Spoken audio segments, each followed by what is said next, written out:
The practicality of glass guardrail is mainly manifested in the following aspects. 1. Safety, to prevent falling, to prevent wind and rain, to enhance the performance of anti-theft. 2. Visual effect, to maintain the landscape view, to enhance the sense of space.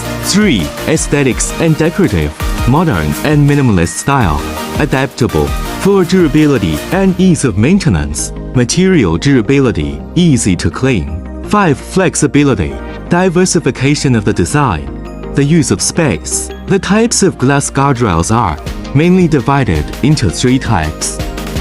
Fixed glass guardrails. Glass guardrails fixed on the ground or wall, usually using aluminum alloy as the support structure. Handrail type glass guardrail, combining the design of handrail and glass guardrail, more suitable for stairs, corridors and steps. Semi-fixed glass guardrail,